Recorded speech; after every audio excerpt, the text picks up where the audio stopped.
आज की दुनिया में निवेश करना सच कहूं तो एक बहुत बड़ी चुनौती बन गया है।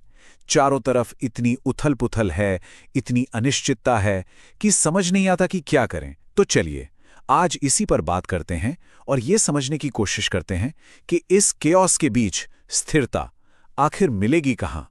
और यही है आज का सबसे बड़ा सवाल। जब पूरी दुनिया में एक तरह का भूचाल आया हो, तो एक निवेशक अपने पैसों को सुरक्षित रखने और उसे बढ़ाने के लिए आखिरकार स्थिरता तलाशे, तो तलाशे कहाँ? ठीक है, तो चलिए अब इसमें गहराई से उतरते हैं। देखिए, हम एक ऐसे दौर में जी रहे हैं जहां कई सारी ग्लोबल ताकतें एक साथ मिलकर बाजार पर असर डाल रही हैं, और इसी वजह से निवेश का जो पूरा माहौल है वो बहुत ही ज्यादा मुश्किल हो गया है। जैसा कि मोतीलाल ओसवाल ग्रुप के चेयरमैन रामदेव अग्रवाल कहते हैं, ये सवाल आज हर निवेशक के मन में है। एक तरफ जियोपॉलिटिकल तनाव चल रहा है, तो दूसरी तरफ आर्थिक अनिश्चितता बनी हुई है। सब कुछ एक साथ हो रहा है। अब एक बहुत ही दिलचस्प बात समझते हैं। वो ये है कि फिनेंशियल बाजार और असल दुनिया की जो घटनाएं हैं ना, वो बिल्कुल अलग अलग टाइमलाइन पर काम करती हैं, और इस फर्क को समझना एक निवेशक के लिए बेहद जरूरी है।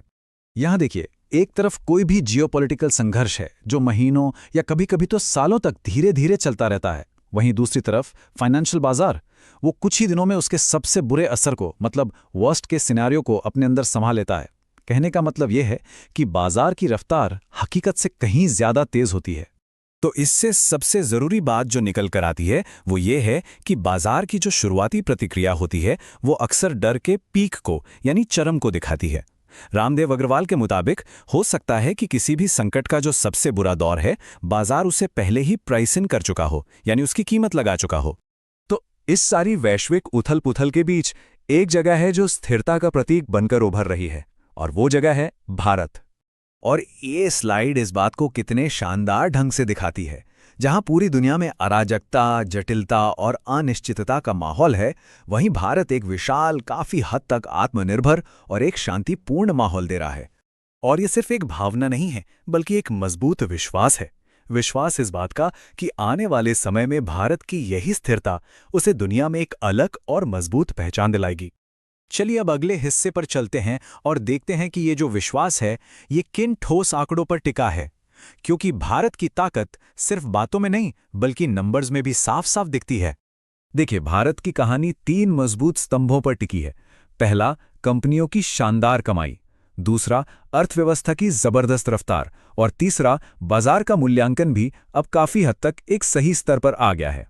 जरा इस आंकड़े को देखिए, 7.8%। ये सिर्फ एक नंबर नहीं है, ये इस बात का पक्का सबूत है कि जमीनी स्तर पर भारत की अर्थव्यवस्था कितनी मजबूती से आगे बढ़ रही है। और हां, बाजार में जो हाल में गिरावट आई है ना, उसका एक फायदा भी हुआ है। निफ्टी का वैल्यूएशन अब 22 के पीई से भी नीचे आ गया है, जो इसे निवेश के लिए पहले से ज्यादा आकर्षक बनाता है। तो एक्सपर्ट्स के हिसाब से भारतीय बाजार इस समय सस्ता तो बिल्कुल नहीं है, लेकिन इसका मूल्यांकन फेयर है, मतलब उचित है, और ये एक समझदारी भरे निवेश का मौका दे रहा है। तो अब सबसे बड़ा सवाल ये है कि इस माहौल में एक निवेशक को आखिर करना क्या चाहिए। चलिए एक बहुत ही सीधी साधी रणनीति पर नजर डालते हैं। तो रणनीति 3 हिस्सों में बटी है और एकदम साफ है। पहला, कुछ भी खरीदने के बजाय बहुत सिलेक्टिव बने। सिर्फ उन्हीं कंपनियों को चुनें जिनका बिजनेस मॉडल वाकई में मजबूत है। दूसरा, अपना पूरा फोकस घरेलू बाजार पर रखें। देखिए, जब दुनिया में अनिश्चितता हो तो उन सेक्टर्स पर ध्यान देना सबसे सही है जो भारत की अपनी ग्रोथ पर चलते हैं, जैसे बैंकिंग और कंजम्पशन। और तीसरा, रिटर्न को लेकर अपनी उम्मीदों को हकीकत के करीब रखें। लगभग 12 से 15% का लक्ष्य जो कंपनियों की कमाई की ग्रोथ के साथ कदम से कदम मिलाकर चले। और हां, जो नए निवेशक हैं उनके लिए ये सलाह और भी ज्यादा जरूरी हो जाती है। सच तो ये है कि हर कोई सही स्टॉक नहीं चुन सकता, इसलिए प्रोफेशनल फंड मैनेजर्स की मदद लेना या फिर निफ्टी जैसे इंडेक्स में निवेश करना एक बेहतर और ज्यादा सुरक्षित रास्ता हो सकता है। अब आखिर में हमें जोखिमों को भी नजरअंदाज नहीं करना चाहिए, बिल्कुल नहीं।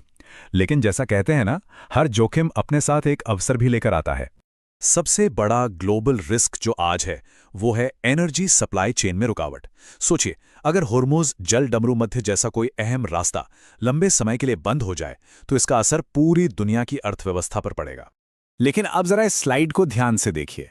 असली कहानी इंडेक्स में नहीं बल्कि अलग अलग स्टॉक्स में छिपी है। जहां पूरे इंडेक्स में शायद 5 से 7% की गिरावट आ सकती है, वहीं कुछ बेहतरीन स्टॉक्स में पहले ही 25 से 30% की बड़ी गिरावट हो चुकी है। और यहीं पर उम्मीद की किरण है। यही गिरावट मजबूत कंपनियों में सही कीमत पर निवेश करने का एक सुनहरा अवसर पैदा करती है। ये वो समय होता है जब अच्छी कंपनियों को वाजिब दाम पर खरीदने का मौका मिलता है। तो अंत में ये सवाल सोचने पर मजबूर करता है, क्या इस उथल-पुथल वाले बाजार में असली जोखिम गिरावट का नहीं, बल्कि उस गिरावट में छुपे हुए मौके को ना पहचान पाने का है?